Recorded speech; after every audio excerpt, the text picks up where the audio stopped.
Bíblia Revelada, dia 18. O Deus que julga, salva e cumpre suas promessas. A história avança para um dos momentos mais solenes do período patriarcal.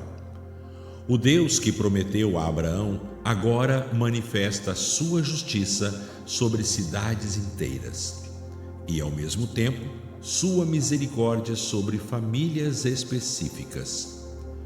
Em Gênesis 19, 21, teremos uma revelação, uma verdade profunda e muitas vezes desconfortável. Deus é paciente, mas não indiferente, misericordioso, mas justo. Gênesis 19, a partir do verso 1. O juízo de Sodoma e o livramento de Ló. E vieram os dois anjos a Sodoma à tarde, e Ló estava assentado à porta de Sodoma, e disse-lhes: Eis, agora, meus senhores, entrai, peço-vos, em casa do vosso servo, e pernoitai.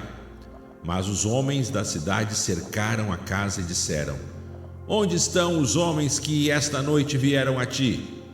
Então os anjos disseram a Ló: Quem mais tens aqui? Faze-os sair deste lugar, porque nós vamos destruir este lugar, porquanto o seu clamor se tem aumentado diante do Senhor. Então o Senhor fez chover enxofre e fogo da parte do Senhor desde os céus, e subverteu aquelas cidades e toda aquela campina. E aconteceu que, ao tirar Deus a Ló do meio da subversão, lembrou-se Deus de Abraão. E partiu Abraão dali para a terra do sul, e habitou entre Cádiz e Sur. E disse Abraão de Sara, sua mulher: É minha irmã. Porém Deus veio a Abimeleque em sonhos de noite e disse-lhe: Eis que morto és por causa da mulher que tomaste.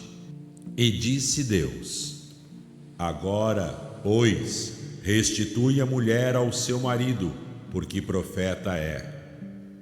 Assim sarou Deus a Abimeleque e a sua mulher. E visitou o Senhor a Sara, como tinha dito. E fez o Senhor a Sara como tinha falado. E Sara concebeu e deu a Abraão um filho na sua velhice, ao tempo determinado que Deus lhe dissera. E Abraão chamou o nome de seu filho Isaque. E disse Sara: Deus me tem feito riso, e todo aquele que ouvir se rirá comigo. E cresceu o menino e foi desmamado. Este dia revela três grandes eixos da revelação de Deus. Primeiro, a justiça divina. Sodoma não é destruída por falta de intercessão, mas por persistência no pecado sem arrependimento. Segundo, a misericórdia em meio ao juízo. Ló é salvo não por mérito, mas porque Deus se lembra da aliança com Abraão. E terceiro, a fidelidade absoluta de Deus às suas promessas. O nascimento de Isaque não é simbólico, é literal, é histórico, é no tempo exato determinado por Deus. Aqui aprendemos que Deus não se esquece do que prometeu. Mesmo quando o tempo passa e as circunstâncias parecem contrariar a promessa. Em Jó, capítulo 4, verso 17, nos lembra a seguinte pergunta: seria o homem mais justo do que Deus? Confirmando assim a justiça divina manifestada em Sodoma.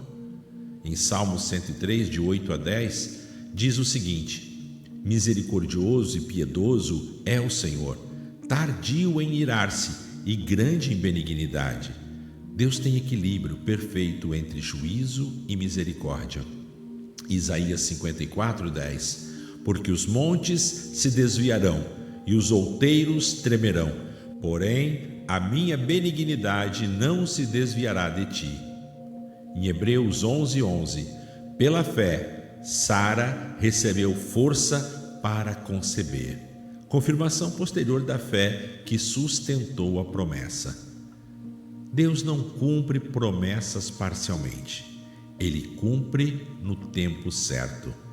Talvez você esteja agora esperando por algo há muito tempo. Talvez ache até que já passou da hora. O nascimento de Isaac nos lembra: quando Deus promete, o relógio dele nunca se atrasa. Se você crê nesta palavra, ore assim comigo: Senhor meu Deus e meu Pai, Tu és o Deus eterno, e eu reconheço que Tu és justo em todos os Teus caminhos e fiel em todas as Tuas promessas. Se preciso aprender com o Teu juízo, ensina-me. Se preciso descansar na Tua fidelidade, ajuda-me. Entrego a Ti o meu tempo, as minhas expectativas e minha história. Confio que aquilo que prometestes, Tu és poderoso para cumprir. A minha fé descansa em Ti, em nome de Jesus. Amém.